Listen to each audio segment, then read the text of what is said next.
Gente, Ben-Hur, um clássico de fucking 3 horas e meia de 1959, dirigido pelo William Wyler.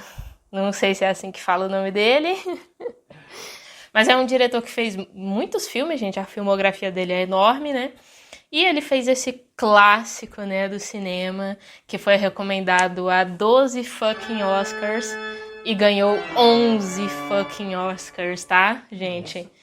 Pois é, o recorde é de Ben-Hur, O Senhor dos Anéis e Titanic, gente. Vejam só, realmente é um filme epic, iconic, criminoso.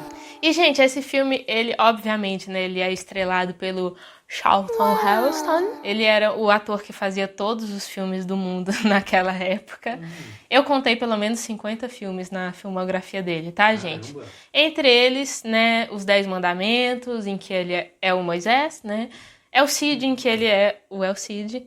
E Planeta dos Macacos, que ele é o protagonista também, né? Foi bom. E é óbvio que em Ben-Hur ele também é o protagonista, né? Ele é o Ben-Hur. Nesse filme, gente, a gente também tem Jesus. Não aparece a cara de Jesus, mas eu tava pesquisando e eu achei que quem fez Jesus é o Claude Ritter. E ele era um cantor de ópera, gente, sim. Ele não era um ator, ele era um cantor de ópera, ele fez Jesus nesse filme. Gente, ele era mórmon, tá? Vejam as ironias do destino, tá? Ele era um membro da igreja dos Santos dos Últimos Dias, né? Ele fez Jesus nesse filme. E ele morreu aos 92 anos, gente, em 2020, tá? Então, tipo assim, não sei se rendeu pra ele algum milagre ele ter feito Jesus nesse filme. E continuando nas curiosidades dos atores, gente, eu não poderia deixar de falar de um detalhe muito triste, mas muito importante também, que é sobre o ator Hugh Grant, que fez o Sheik Yildirim no filme. E, gente, eu nunca me liguei pra esse detalhe, mas eu tava assistindo o filme com humor. E ele percebeu, gente, que sim, ele era um ator branco. Pintado. É o famoso blackface ou brownface, né? Porque o personagem dele no filme é um personagem árabe, né? Perdão. É um personagem negro. Fez parte aí dessa prática horrorosa, né, da época de chamar atores brancos para fazer personagens negros nos filmes, né? Essa problemática tá eternizada nesse filme e eu acho isso importante, inclusive, da gente falar, gente, porque nós não podemos nos esquecer disso. Por isso que é muito bom falar desse filme e não deixar de comentar esse detalhe, tá? De que foi um ator branco que levou o Oscar, inclusive ele levou o Oscar pela atuação dele com esse personagem, que realmente é maravilhosa, só que assim, era um personagem negro, né? E ele foi maquiado ali pra fazer esse personagem. Então, não nos esqueçamos, tá, gente? E, tipo, não faz muito tempo. Foi em 1959, né? Foi nos anos 60. Então, tipo assim, não faz muito tempo que existia essa prática no cinema, né? Então, quando vier, galera, aquela pessoa falar assim, ai, mas o racismo, ele nem existe mais. Lembra essa pessoa de que em 1959 tinha gente fazendo blackface no cinema, tá? Num filme famoso como esse, tá? Que é Ben-Hur. E quando vier também aquele nerd fedido, desgraçado, falando, ai, mas é racismo e o reverso, pôr um personagem negro no personagem que era branco no livro ou no jogo, ou sabe-se lá que diabo a quatro que o personagem era branco, e estão colocando um ator negro pra fazer esse personagem, isso é, no mínimo, reparação histórica, tá? Está registrado nesse filme uma das coisas mais horrorosas que já existiram aí no cinema daquela época. Só que não tem só coisas tristes pra falar desse filme, porque, gente, esse filme... A cenografia desse filme, gente, é surreal, né? Porque graças a Deus que na época não tinha CGI, eu agradeço, porque, assim, gente, eles gastaram uma grana feia, tá? Pra fazer esse filme. Esse filme foi muito caro, porque eles realmente construíram todos os cenários do filme, tá, gente? O filme foi gravado em cenários lá em Roma, né? Em estúdios de cinema em Roma. Eles fizeram todos os cenários, custou muito caro, principalmente, né, aquele cenário iconic, né, unique, que é o cenário da corrida de bigas, gente. Aquele cenário, ele realmente foi todo construído, tá? Ele tem muitos metros, tinha, né, muitos metros de diâmetro. Inclusive, gente, tem 2 estátuas, né, no cenário dessa cena. A maior dessas estátuas tinha mais de 9 metros de altura, tá?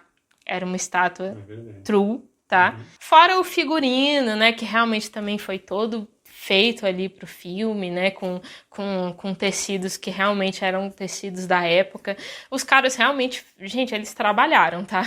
E o filme realmente saiu, o filme é lindo. Assim, não tem como ver Ben-Hur e não achar aquele filme deslumbrante, gente. Ele é fantástico. Não tem outra palavra para descrever aquele filme. Aquela batalha naval, né?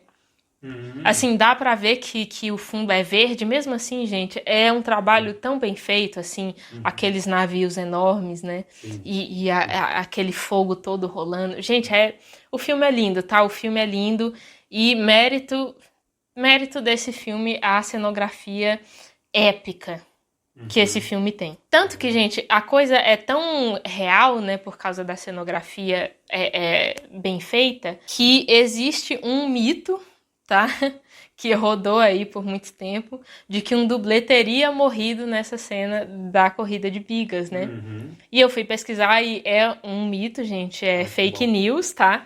Ninguém morreu naquela cena, apesar dela ser tão real que parece que umas 3 pessoas, pelo menos, morreram true ali, né? Meu Deus! Sim. Meu Deus! Mas o que rolou é que Ben-Hur teve uma versão anterior, né, pro cinema, que é uma versão de 1925. E nessa versão, realmente, um dublê morreu na cena da corrida de bigas, né? Sim. Então, Caramba. né, mas foi num filme anterior, mas como isso aconteceu, foi uma tragédia, né? Acabou que o telefone sem fio levou essa morte aí pro filme de 59. Mas não foi no filme de 59 que um cara morreu na cena da corrida de bigas. E daí vocês já veem, né, que como esse filme, ele, né, teve uma versão de 1925, o material base, né, na verdade, para fazer Ben-Hur é bem mais antigo, né? Ben-Hur, na verdade, é um livro, é um romance, se chama Ben-Hur, A Tale of the Christ. Ou Ben-Hur, Uma História dos Tempos de Cristo. Né, escrita pelo Lew Wallace em 1880, gente. É um livro de 1880, tá? É um livro muito velho, tá? Quando eu era adolescente, gente, eu tentei ler esse livro, tá? E, obviamente, que eu não consegui. Eu falhei miseravelmente na minha tentativa de ler um livro de 1880. E vocês me deram um desconto, tá, gente? Eu tinha 17 anos tentando ler um livro de 1880. É um livro ali que foi escrito por um militar, né? O Lew Wallace era um cristão, um militar dos Estados Unidos, né? Ele lutou na Guerra Civil Americana, tá, gente? Mas eu acho muito interessante ele ter escrito um livro que traz justamente essa perspectiva cristã sobre a guerra, só que uma perspectiva de amor, né? O livro todo é sobre essa guerra espiritual que Jesus traz como algo muito amoroso e não sangrento, né? E eu acho muito interessante um cristão que participou de batalhas ter escrito essa história que ficou tão famosa, né? E daí, gente, vamos então para a história de Ben-Hur, né? Que é a história do filme, obviamente, né, que o roteiro do livro foi adaptado para o filme, né, tanto que, por exemplo, né, essa parte aí da guerra, né, mais pesada, né, ela foi bem adaptada para o filme, né, porque o filme já tem 3 horas e meia, né, gente, o filme, ele ia ficar gigantesco se fosse seguir ipsis literi a história do livro, né, mas ela traz direitinho, né, a história do filme traz direitinho a história do Ben-Hur em primeiro plano, e a história de Cristo, né? Uma história dos tempos de Cristo, né? Então, o Ben-Hur, ele é um personagem fictício que é contemporâneo de Jesus, né? Jesus, como eu já disse, ele está nesse filme também, né? E ele é, gente, um judeu, né? Muito rico. E eu acho bem interessante esse detalhe, né? de que ele é um homem extremamente rico, né? Ele é chamado ali de um príncipe da Judéia, né? E ele, por ser um príncipe, por ser um homem muito reconhecido ali, muito rico, ele é amigo de um romano, o Messala, né? Eles eram amigos de infância, o Messala volta para Jerusalém depois de adulto, né? E eles se reencontram. E é interessante porque nesse reencontro eles percebem já o quanto eles ficaram diferentes, né? Sim. Eles não são mais crianças, né? Então, o Judá, ele é um judeu, então, obviamente que ele está ali junto com o povo dele, né? E o Messala, ele é um romano, ou seja, ele é o conquistador, né? Daquele povo. E ele repete isso várias vezes, né? E eu acho interessante, principalmente no filme, né? Que ele traz essa frase que parece uma coisa assim de destino manifesto, né? Por isso que é muito interessante esse livro ter sido escrito por um americano, né? E aí ele escreve essa fala no Messala, né? Quando ele fala que o povo de Roma foi escolhido por Deus para conquistar e civilizar os povos, né? Com o que isso parece, né, gente, né? Então, ele traz isso na fala de um romano, né? Que é ali o vilão da história, né? O antagonista da história. E o Judá, ele tá ali do outro lado, né? Ele está ali como povo conquistado que se põe contra, né, o conquistador. Ele se põe como resistência. Mesmo que num primeiro momento uma resistência pacífica, né? O Judá fala isso, né? Que ele é um homem pacífico. Só que ele é um homem pacífico, gente, porque ele é um homem rico, porque ele é um homem que nunca viveu nenhuma situação extrema. E o Messala, apesar dele ser o conquistador, ele já viveu situações extremas, né? Ele já foi pra guerra. Então, acaba que o Ben-Hur, ele é um homem pacífico até que ele sofra alguma coisa, né? Então, acaba ali que acontece um acidente envolvendo a família do Ben-Hur, né? Uma telha ali da casa dele acaba atingindo o novo governador. O Messala aproveita essa situação para mandar o Ben-Hur para as galés romanas, né? E ele diz isso com todas as letras, né? Ele já se desentendeu ali com o Judá. E aí, quando acontece isso, ele fala, como eu vou condenar um velho amigo às galés, eu vou ser temido, eu vou ser respeitado, né? Então, ele usa essa situação a favor dele. O Judá não tem o que fazer, né? Ele só é condenado ali para as galés. A mãe e a irmã dele são presas. Só que ele vai condenado e ele quer muito se vingar do Messala, porque foi injusto o que aconteceu com ele. Então, o Judá, ele vai condenado para as galés, mas ele jura com todas as forças dele, ele tem muita fé de que ele vai sobreviver e ele vai voltar para se vingar do Messala. E é isso que acontece, gente, porque esse é um épico de vingança, né? É uma história de vingança muito legal e muito interessante, né? A gente não pode tirar esse mérito da história de Ben-Hur, que é uma história sobre vingança, é uma história sobre o Ben-Hur jurando vingança e conquistando essa vingança. Só que é interessante porque na história o Ben-Hur, ele volta, ele jura vingança para o Messala, ele se vinga do Messala na corrida de bigas, porque ele ganha a corrida e o Messala morre. Só que ele percebe que o sentimento ali de vingança, ele continua angustiado, ele continua frustrado com o que aconteceu. Então, se vingar do Messala e nada foi a mesma coisa. Por isso que é muito significativo quando o Messala, morrendo ali depois da corrida, fala para o Ben-Hur, a corrida não acabou. Porque no coração do Ben-Hur, a corrida não acabou, ele continua querendo se vingar. E aí, justamente, né, como a vingança ali do ressentido, ela continua crescendo, né, aquele veneno continua ali no corpo dele, então ele redireciona a vingança dele para Roma. E é nessa parte que, no livro, né, a coisa fica muito mais complexa, porque no livro o Judá, ele quer financiar um exército para Jesus.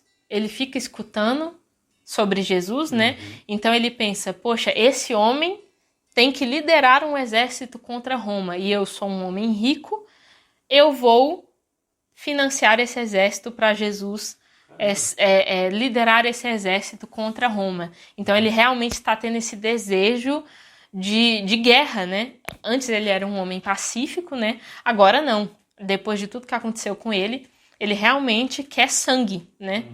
E aí no filme tem a parte, né, que a Esther, né, que é o interesse amoroso dele, ela está ouvindo Jesus, né? Ela está ouvindo os sermões de Jesus, e ela fala para ele que esse não é o caminho, e ele fala que sim, o caminho é limpar aquela terra com sangue. Isso é muito interessante, né? Que a gente vê essa evolução do personagem, né? Ele não é só um personagem, que ele era bonzinho e ele continuou bonzinho. Não, ele era bom, aconteceu algo muito ruim com ele, e ele, obviamente, ficou meio ruim, né, gente? Ele ficou ali com essa coisa de, eu preciso tirar limpo isso que aconteceu comigo porque não foi justo, não é justo, eu não fiz nada, né? Sim. Aconteceu algo muito injusto comigo, com a minha família, eu preciso me vingar. E no livro ele quer se vingar através de Jesus, e é por isso que no livro realmente existem encontros dele com Jesus, em que Jesus fala com ele, né? No filme, Jesus, ele nem aparece direito, né? Ele aparece muito pontualmente. Mas eu acho o filme genial nessa parte, eu gosto muito. Porque Jesus, ele só aparece de costas, mas ele tem uma aura muito mística, né? Ele tem uma aura muito de outro mundo mesmo, né? Tanto que a primeira vez que ele aparece para dar água pro Ben-Hur quando ele tá sendo levado para as galés, né? E é interessante porque o Ben-Hur, ele tá ali naquele momento, né, do sofrimento em que ele está com sede, né? Então ele não pensa em nada a não ser na água que ele quer, né? E Jesus é que dá a água para ele, né? Para ele continuar vivendo. É uma cena muito bonita, os romanos não querem deixar ninguém dar água para ele, né? E Jesus, contra os romanos, ele vai, só que ele não vai fazer guerra, né? Ele vai fazer caridade. Então Jesus, ele se opõe de uma forma muito amorosa, né? E é linda a cena que ele dá água pro Ben-Hur, ele joga água no rosto dele, né? Joga água no cabelo dele. Gente,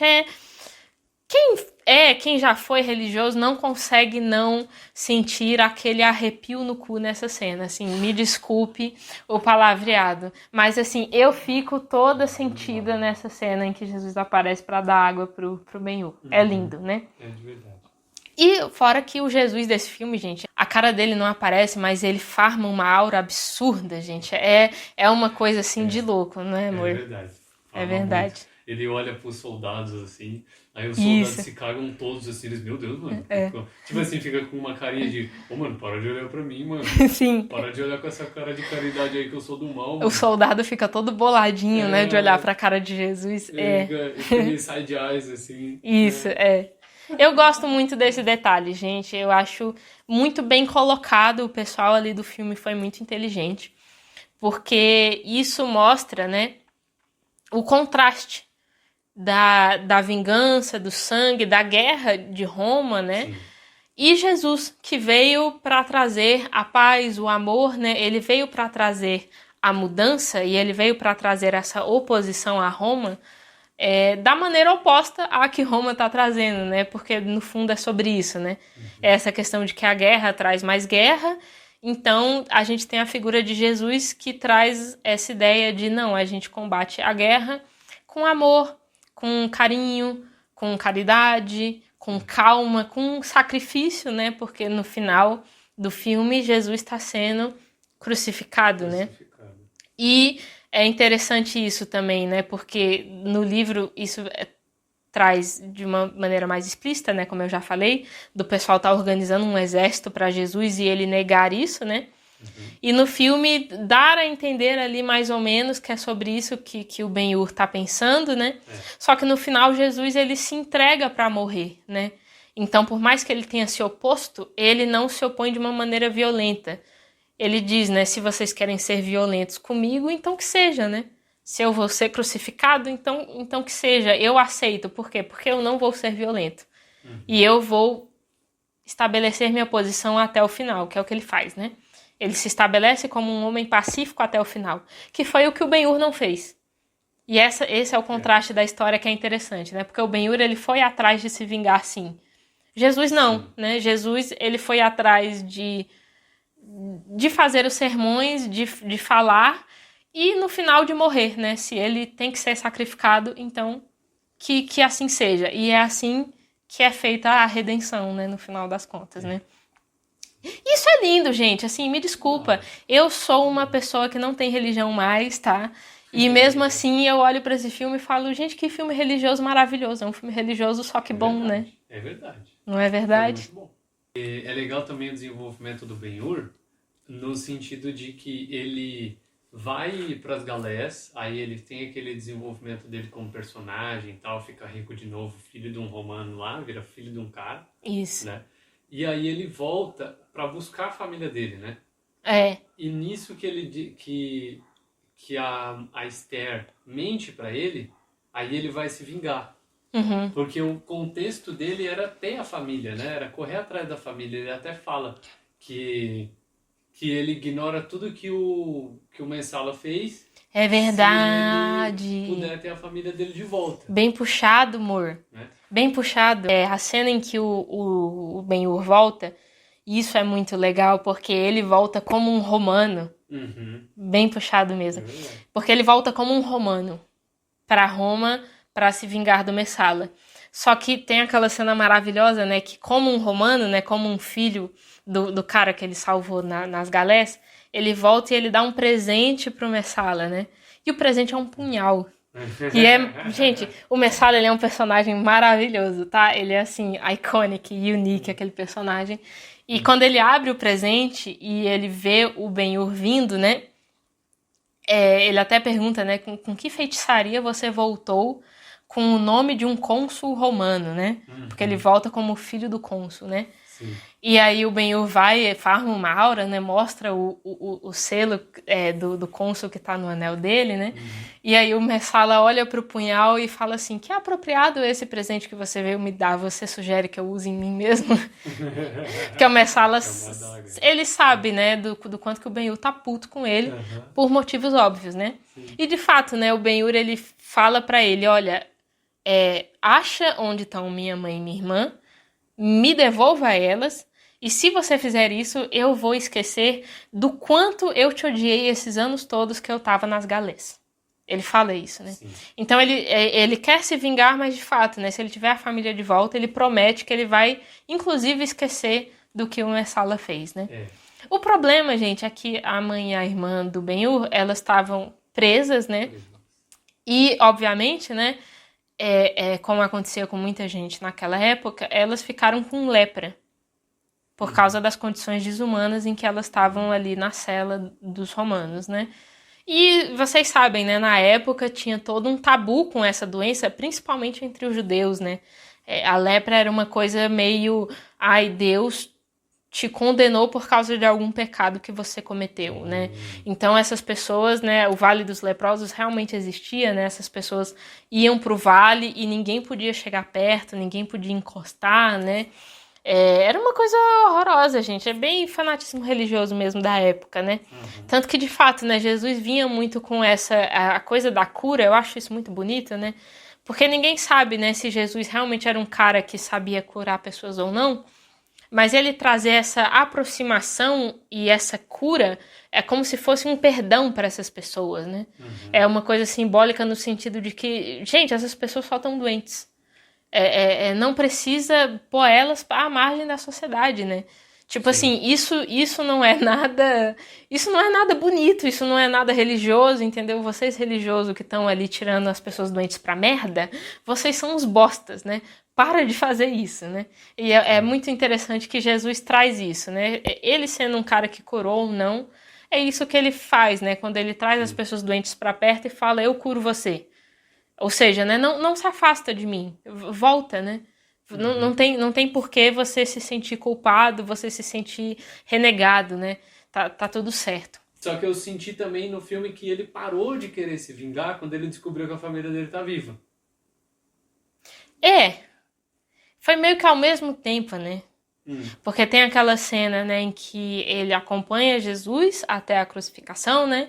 Sim. Ele vê Jesus sendo crucificado e é bonito que naquela cena ele tá conversando com o rei mago, né? Que na história ele voltou ali para ver Jesus, né? Um dos reis magos. O Baltazar. E aí ele pergunta, né, pro Baltazar, né? O que ele fez para merecer isso?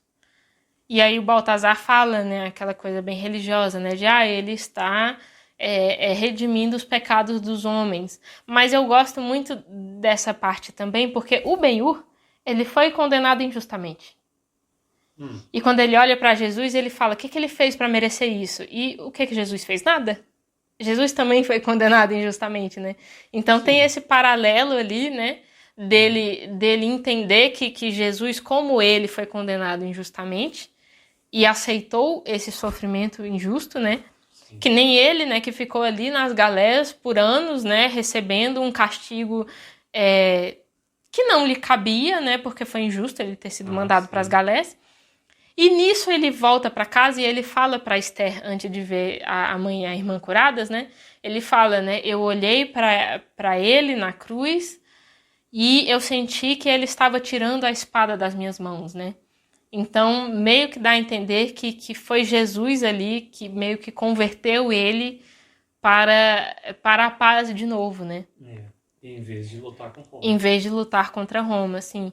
Porque ali ele viu um homem que passou pelo mesmo que ele, só que escolheu outro destino, né? Aquela coisa, né? Do Jesus que aceita o sacrifício para redimir os pecados, né? E também no sentido de... Eu pelo menos sempre vi esse sentido, né? Nos tempos de Páscoa, né? Que eu tinha que ir para a igreja e a gente fazia a via sacra ali, né? Eu também... Porque sempre teve essa conversa, principalmente na igreja católica, gente, quem é católico vai entender, né? De que Jesus, ele realmente estava purgando os pecados das pessoas naquele sofrimento todo que ele passou ali na Páscoa, né? Só que eu sempre vi uma coisa também de ele sofrer por coisas que ele não fez para mostrar pra gente que às vezes a vida é injusta mesmo. E que o caminho é passar por esse sofrimento, mesmo que ele seja injusto, né? E que o caminho é justamente não derramar o sangue de mais ninguém, né? Que se você tá sofrendo, não faça mais ninguém sofrer. Carrega o seu sofrimento. Né? Quando ele dizia, carrega a tua cruz, né? Eu também via muito isso, né? É tipo assim, o sofrimento não é seu? Carrega. Cara, o sofrimento faz parte da vida, né? Eu acho que não é tão sobre Jesus pagando pecados alheios, né? É mais sobre a vida é sofrida, né? E às vezes você paga o pato por coisas que você não fez. E sustentar isso é algo, pelo menos, né, nessa perspectiva católica, né? É algo santo, né? É algo que te santifica, que te glorifica. Pelo menos Jesus, né, prometeu aí lugares no céu para pessoas que seguirem esse caminho, né? E assim, não sei, gente, se para alguém servir essa reflexão, eu pego essa reflexão e eu levo para minha vida. Eu acho que eu divaguei tanto que eu nem concluí o que eu tinha começado. Foi mal.